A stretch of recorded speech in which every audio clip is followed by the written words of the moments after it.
ఎవరు చేస్తున్నారు ఇది ప్రతిపక్షమే చేయగలుగుతుంది, వేరే వాళ్ళు ఎందుకు చేస్తారు? ప్రభుత్వం కాదంటారు. ప్రభుత్వం కాదు, ప్రభుత్వానికి అంత పని లేదు చేయాల్సిన పని. అంటే ఇప్పుడు మరి ప్రతిపక్షాలు కూడా అంటున్నాయి కదక్క, ప్రభుత్వము ప్రజల మైండ్ ని డైవర్షన్ చేసి వాళ్ళను అయోమయ పరిస్థితికి గురి చేయడానికి ఒక సమస్య తర్వాత ఒక సమస్యను డైవర్ట్ చేయడానికి ఇంకొకటి సృష్టిస్తూ పోతున్నారు అని చెప్పేసి ప్రజలను మభ్య పెడుతున్నారు అంటారు. ప్రజలని మభ్య పెడుతుంది ప్రభుత్వం అని అంటే కేసీఆర్ గారు 10 సంవత్సరాలు ఏం చేశారు? అదే చేశారు. కేసీఆర్ గారు 10 సంవత్సరాలు అదే పని చేశారు. ఇచ్చిన కాంగ్రెస్ నాయకురాలు సోనియా గాంధీ గారు ఇచ్చిన తెలంగాణ తల్లిని ఇవాళ అవమానించడం ఎంతవరకు కరెక్టు? నేను పులి నోట్లో తల పెడితేనే కాంగ్రెస్ పార్టీ సోనియా గారు ఇచ్చారు అని చెప్పడం చాలా తప్పు. 1200 మంది స్టూడెంట్స్ చనిపోతున్నారు, పిల్లలు చనిపోతున్నారు కాబట్టి ఇచ్చింది. అందులో నాకు ఆంధ్రాలో నా సీట్లు రాకపోయినా పర్వాలేదు, ఆంధ్రాని కోల్పోయింది కాంగ్రెస్ పార్టీ, అయినా కానీ సోనియా గాంధీ గారు తెలంగాణ ఇచ్చారు.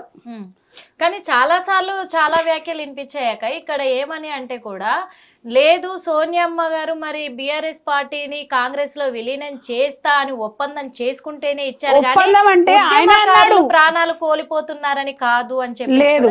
ఈయన పోయి కాళ్ళ మీద పడి అమ్మా నువ్వు తెలంగాణ ఇస్తే మేము మీ పార్టీలో విలీనం చేస్తాము అని చెప్పి నమ్మక ద్రోహం చేసిన కేసీఆర్. కాళ్ళు పట్టుకున్నారు అని మీరంటున్నారు, కానీ కేసీఆర్ మొన్న కూడా చెప్పడం జరిగింది, పట్టుకొని ఉద్యమకారులందరం కూడా పోరాడి 2 సార్లు సోనియమ్మ ఈడికి వచ్చి ఇస్తానని చెప్పి మళ్ళా మాట మార్చి తిరిగి వెళ్ళిపోతే నేను ఢిల్లీకి వెళ్ళి పీక పట్టుకొని మెడలు వంచి. అంత సీన్ లేదు. పీక పట్టుకోవడానికి అక్కడ ఆమె ఉన్న సెక్యూరిటీ వాళ్ళు ఆమె దగ్గర కూడా పోనివ్వరు. నువ్వు పీక పట్టుకుంటా అంటే ముందే నిన్ను షూట్ చేస్తారు. కేసీఆర్ ని పోనివ్వరు. అవును మరి అంతే కదా. మరి పోనీయకపోతే నేను అందుకే చెప్తున్నా కదా, ఆమె దగ్గర ఉన్న సెక్యూరిటీ వాళ్ళు ఆమె పీక పట్టుకుంటా అంటే ఎవడన్నా పంపిస్తాడా? ఇప్పుడు నిన్నైనా నన్నైనా నా సెక్యూరిటీ అయినా సరే నా దగ్గరకు వస్తున్నాడు, నన్ను ఏదైనా చేయడానికి వస్తున్నాడు అంటే ఊరుకుంటారా? ఊరుకోరు కదా. నీకు నాలుకకి నరం లేదని చెప్పి ఇష్టం వచ్చినట్టు మాట్లాడితే ఎట్లా? నాలుకకి నరం లేని కేసీఆర్ కదా, కాబట్టి మాట్లాడతాడు. అంటే వాళ్ళు అడిగినాయి తప్ప ఏమడిగినా ప్రజలకు ఇచ్చిన హామీలు అన్ని విధాలుగా చేస్తాం. ఒక్కటి కూడా ప్రజలకు ఇచ్చిన హామీ తప్పకుండా తూచా తప్పకుండా చేస్తాం. కేసీఆర్ ప్రభుత్వంలోకి రాగానే కొడుకు కేటీఆర్ అన్నాడు, మేం పాకుతున్నాము, మేము నడుస్తున్నాము, మేము ఇప్పుడే వచ్చాము, ప్రభుత్వంలోకి ఇప్పుడే వచ్చాము, ఇన్ని మాటలు మాట్లాడినాడు. 1.5 2 సంవత్సరాల వరకు కూడా ఇదే మాట్లాడాడు. ఇవాళ కేసీఆర్ వచ్చేసేసి నేను 1.5 సంవత్సరం అయింది ఏం చేయలేదు రేవంత్ రెడ్డి అని అంటే కుదరదు కదా. మేము ఉద్యోగాలు కూడా ఇచ్చాం కదా, ఆయన ఉద్యోగాలు ఇవ్వలేదు కదా, గొర్రెలు బర్రెలను ఇచ్చి చదువుకోమని చెప్పాడు కదా. అంటే ఇప్పుడు ఆ ఉద్యోగాలు కూడా గత ప్రభుత్వంలో ఉన్నప్పుడు రిలీజ్ చేసిన ఉద్యోగాలే కదా, అవన్నీ కూడా రిలీజ్ చేశారు. అవి ఇప్పుడు అమలు చేసా అంటే ఇవ్వడం మెయిన్ కదా, వాళ్ళకి బతుకు తెరగడం ఇవ్వడం మెయిన్. నువ్వు లెటర్ రాసి ఇస్తానని చెప్పి పక్కన పెడితే కుదరదు కదా, నేను జీవో పాస్ చేశానని చెప్పి పక్కన పెడితే కుదరదు కదా. ఓకే, మరి ఎందుకు ఇప్పుడు మాజీ సీఎం కేసీఆర్ గారు అంటున్నారు, కొన్ని వ్యాఖ్యలు చేశారు, ఆనాడు ఈనాడు ఏనాటికైనా కానీ తెలంగాణ రాష్ట్రానికి కాంగ్రెస్ ప్రభుత్వమే, కాంగ్రెసే పెద్ద శత్రువు అని చెప్పేసి అంటున్నారు. 140 సంవత్సరాల కాంగ్రెస్ పార్టీని శత్రువు అని అంటే కాంగ్రెస్ పార్టీ కరెంట్ ఇచ్చేది కాదు, నీళ్ళు ఇచ్చేది కాదు, కంప్యూటర్ తెచ్చేది కాదు, ఫోన్ తెచ్చేది కాదు, ఇవన్నీ తెచ్చేది కాదు. ఇవాళ ఓటు హక్కు కూడా పిల్లలు వేస్తున్నారు అంటే 18 సంవత్సరాల పిల్లలకి ఓటు హక్కు వచ్చిందంటే రాజీవ్ గాంధీ గారు ఇచ్చిన హక్కు అది. రాజీవ్ గాంధీ గారు అమలు చేస్తే వచ్చింది, కేసీఆర్ అమలు చేస్తే వచ్చింది కాదు అది. ఓటు హక్కు అనేది 18 years కి ఓటు వేయాలి పిల్లలు అని చెప్పేసి రాజీవ్ గాంధీ గారు ఇచ్చిన హక్కు అది. రాజీవ్ గాంధీ గారు ఇచ్చిన హక్కు అది. ఓకే, మరి ఇప్పుడు రాజీవ్ గాంధీ గారు ఇచ్చిన హక్కు అయితే ఈ హక్కును సద్వినియోగం చేసుకోవట్లేదు మరి కాంగ్రెస్ ప్రభుత్వం అంటున్నారు. ఎక్కడ అలాంటి పొరపాటు ఎక్కడా జరగట్లేదు మా దగ్గర. మరి క్షమాపణ ఎందుకు కోరుతున్నారు కేసీఆర్ ని క్షమాపణ ఎందుకు కోరుతున్నారు? అంటే క్షమాపణ చెప్పాలి అని ఎందుకు అడుగుతున్నారు? చెప్పాలి అంటే మా అమ్మని తెలంగాణ తల్లిని ఇష్టం వచ్చినట్టుగా మాట్లాడితే ఎవరెందుకు ఊరుకుంటారు? ఎవరు తెలంగాణ తల్లి? సోనియా గాంధీ గారిని మేము ఆమె తెలంగాణ ఇచ్చింది కాబట్టి మేము తెలంగాణ తల్లిగా భావిస్తాం కాబట్టి తనని అనడం తప్పు. ఆయన ఇష్టం వచ్చినట్టు నేను పీక పట్టుకుంటా, మేము మెడలోంచి తెచ్చినామంటే నువ్వు మెడలోంచి తేవడానికి నువ్వెవరు అసలు? ఆమె అనుకుంటేనే కదా ఇస్తుంది. ఆమె అనుకుంది నా పిల్లలు బాధపడద్దు, నాకు ఒక రాష్ట్రం పోయినా పర్వాలేదు అనుకొని ఇచ్చింది కాబట్టి ఇవాళ తెలంగాణ వచ్చింది. లేకపోతే తెలంగాణ ఎక్కడ వచ్చేది, ఆంధ్రప్రదేశ్ ఉండేది శుభ్రంగా. అంటే దానికి ఇప్పుడు మరి కేసీఆర్ గారు క్షమాపణ చెప్పాలి అంటున్నారా? క్షమాపణ అంటే ఆమెను తప్పుగా మాట్లాడితే ఖచ్చితంగా క్షమాపణ చెప్పాల్సింది. తప్పుగా మాట్లాడినందుకు క్షమాపణ ఖచ్చితంగా చెప్పాల్సిందే అంటున్నారు. ఎందుకంటే ఇప్పుడు చూస్తున్నాం ఆడవాళ్ళకంటూ గౌరవం లేదా, ఇష్టం వచ్చినట్టు మాట్లాడమేనా? ఆడవాళ్ళకి గౌరవం లేదు అని మీరు అనేది కూడా ఓకే, వాళ్ళు ఇష్టం వచ్చినట్టు మాట్లాడడం కాదు అలా అని చెప్పేసి ఇక్కడ కూడా కాంగ్రెస్ లో కూడా చాలా మంది అగౌరవంగా మాట్లాడడం కూడా జరిగింది. ఆడవాళ్ళని అరెస్ట్ చేయించడం కూడా జరిగింది, ఒక జర్నలిస్టులను కూడా. దాని మీద కూడా వాళ్ళు మాట్లాడారు, మహాసభలో కూడా మాట్లాడారు, మీరు కూడా వినే ఉంటారు. అంటే అది ఎంతవరకు కరెక్ట్ అంటారు? జర్నలిస్టులని అరెస్ట్ చేయించారు అని అంటే అది జర్నలిస్ట్ అని కావాలని కాదు కదా, ఏదో సందర్భంలో జరుగుంటుంది అది. అంతేగాని కావాల్సుకొని అయితే ఎవరు అరెస్ట్ చేయించారు కదా.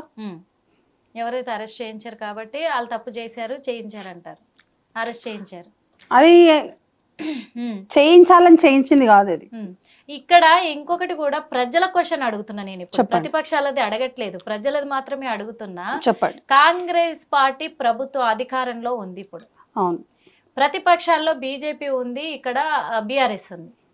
ఇప్పుడు ప్రతిపక్షాలేమో ప్రభుత్వం మీద పడుతున్నారు, ప్రభుత్వం ఏమో ప్రతిపక్షాల మీద పడ్డమే సరిపోతుంది. ఇప్పుడు ప్రజల్ని ఏం చేయదలుచుకుంది ప్రభుత్వము అసలు? ఎందుకంటే ప్రజల్ని పట్టించుకోవడమే మానేశారు అందరు కలిసి. ఎక్కడ పోతుంది తెలంగాణ రాజకీయం అని అడుగుతున్నారు. ఎక్కడికి పోవట్లేదు. ఆల్రెడీ ప్రజలకు చేయాల్సిన రైతు బంధు చేశారు, అన్నీ చేశారు. ఇంకా పోర్టల్స్ ఓపెన్ అవుతున్నాయి, రేషన్ కార్డ్స్ డిస్ట్రిబ్యూట్ చేస్తున్నారు. రేషన్ కార్డ్స్ కూడా ఇంతకుముందు pink card and white card ఉండేది, గ్రీన్ కార్డ్ ఉండేది. ఇప్పుడు గ్రీన్ తీసేసి ఓన్లీ వైట్ అండ్ పింక్ తీసేసి ఓన్లీ గ్రీన్ అండ్ వైట్ పెడుతున్నారు. ఇప్పుడు అవి కూడా డిస్ట్రిబ్యూట్ అవుతాయి. పోర్టల్ కూడా ఓపెన్ చేస్తున్నారు, ఇంకా పోర్టల్ ఓపెన్ కాలేదు. డబుల్ బెడ్రూమ్ పోర్టల్ ఓపెన్ కావాలి. భూమి పోర్టల్ ఓపెన్ అయింది. అయితే డబుల్ బెడ్రూమ్ అన్నారు కాబట్టి అడుగుతున్నాను, ఎందుకంటే కేసీఆర్ కూడా అన్నారు, కేటీఆర్ అన్నారు, హరీష్ రావు అందరు అన్నారు డబుల్ బెడ్రూమ్ల పేరుతోటి అంటే ఇందిరమ్మ ఇండ్లకి మార్చేసి మేం కట్టించిన డబుల్ బెడ్రూమ్లని ఇస్తున్నారు, అది మేము అసలు సహించేది కాదు. ఇక్కడ మా డబుల్ బెడ్రూమ్లు ఎవరెవరికైతే ఇవ్వాలో వాళ్ళకి ఇచ్చేసిన తర్వాతే మళ్ళీ మీరు ఇందిరమ్మ పథకాన్ని కూడా నెరవేరిస్తే బాగుంటది ఇందిరమ్మ ఇండ్లది, అంతేగాని ఈ ఇండ్లకి మీరు రంగులు పులిమి అవి ఇందిరమ్మ ఇండ్ల కింద మార్చి ఇస్తే అది మేము ఊరుకునే ప్రసక్తి. మీకు ఒక విషయం చెప్తా, ప్రజల డబ్బు ప్రజల ఇండ్లు అవి. కేసీఆర్ నాన్న స్థలం కాదు, ఇటు మా నాన్న స్థలం కాదు, అర్థమైందా? అది ప్రజల స్థలము, గవర్నమెంట్ హక్కు అంటేనే ప్రజలది. ఓకే, ప్రజల స్థలాన్ని ప్రజల ఇండ్లని ప్రజలకి అప్పచెప్తున్నాం. పథకం పేరు అంటారంటే అది ఏ గవర్నమెంట్ ఉంటే ఆ గవర్నమెంట్ పేరు వస్తుంది. అంతకు మించి ఏమీ రాదు. ఇప్పుడు హుస్సేన్ సాగర్ దగ్గర ఉన్న వాళ్ళందరికీ ఇచ్చారు, డబుల్ బెడ్రూమ్లు ఇచ్చారు, వాళ్ళకి లోన్స్ కూడా ఇచ్చారు. ప్లస్ లోన్స్ ఇచ్చి వ్యాపారాలు పెట్టుకోండి 60,000 వేవర్ కూడా ఇచ్చారు. ఇవన్నీ కేసీఆర్ చేయలేదు కదా. మురికిని వాడలో ఉండి వాళ్ళకి రోగాలు వచ్చే వాళ్ళందరినీ కూడా డబుల్ బెడ్రూమ్స్ కి షిఫ్ట్ చేశారు. వాళ్ళందరూ సంతోషంగా హ్యాపీగా డబుల్ బెడ్రూమ్లలో ఉన్నారు. కేసీఆర్ గారు అంటే ఇప్పుడు వాళ్ళు అడిగే ప్రశ్న నేను అడుగుతున్నాను, మరి కేసీఆర్ గారు రైతు బీమా ఇచ్చారు, రైతు బంధు ఇచ్చారు, డబుల్ బెడ్రూమ్ ఉన్న వాళ్ళకి ఇచ్చారు, లేని వాళ్ళకి ఎక్కడ ఇచ్చాడు ఆయన? నేను చెప్తున్నా 60 ఎకరాలు 70 ఎకరాలు 100 ఎకరాలు ఉన్న వాళ్ళకి ఆయన రైతు బంధు వేశాడు, కానీ పేద ప్రజలకి కౌలు రైతులకి ఎక్కడ వేశాడు? ఇప్పుడు మరి రేవంత్ రెడ్డి గారు ఎవరికి వేశారు? కౌలు రైతులకు వేస్తున్నారు. ఒక 2-3-5 ఎకరాల వరకు ఉన్న వాళ్ళకి వేస్తున్నారు. 5 ఎకరాల మించి ఎవరికి వేయట్లేదు. 5 ఎకరాల పైన వాళ్ళకి వేయట్లేదు. వాళ్ళకు కూడా వేసారు, ఉన్న వాళ్ళకే మేము రుజువులతో సహా బయట పెడతామంట. పెట్టమని చెప్పండి, నేను చెప్తున్నా కదా, పెట్టమని చెప్పండి. అదే అడుగుతున్నారు మరి, ఎందుకంటే అప్పుడైతే మరి ఇలాగే కేసీఆర్ కిట్టు అని, అలాగే మరి కళ్యాణ్ లక్ష్మి ఎక్కడ పోయింది అని అడుగుతున్నారు. హిట్ టీవీ యాప్, ఇందులో short news, live news, entertainment shows, movies, digital magazines తో పాటు మీ జిల్లా వార్తలను కూడా ఫ్రీగా చూడొచ్చు. ఇంకెందుకు ఆలస్యం, వెంటనే హిట్ టీవీ యాప్ ని డౌన్లోడ్ చేసుకుని ఫ్రీగా ఎంటర్టైన్మెంట్ పొందండి. Hit TV app, hit TV app, please download hit TV app. Hit TV app ని ఫ్రీగా డౌన్లోడ్ చేసుకుని ఎంజాయ్ చేయండి. మీకు నచ్చిన ఎంటర్టైన్మెంట్ కోసం హిట్ టీవీ యాప్ ని ఫ్రీగా డౌన్లోడ్ చేసుకుని ఎంజాయ్ చేయండి. హిట్ టీవీ యాప్ ని డౌన్లోడ్ చేసుకుని ఆస్వాదించండి, ఆశీర్వదించండి. ఇంతమంది సెలబ్రిటీలు హిట్ టీవీ యాప్ ని డౌన్లోడ్ చేసుకోండి అని చెప్తున్నారంటే ఎంత మంచి యాప్ ఆలోచించండి. అమెరికా అమెరికా అమెరికా అమెరికాలో చదవాలనుకునే వాళ్ళకి విశ్వసనీయమైన పేరు మన శౌర్య కన్సల్టెన్సీ. UK లో 1 year masters. UK లో 1 year masters. 2 years work permit up to 5 years visa. Contact Saurya Consultancy. Contact 89851 89851.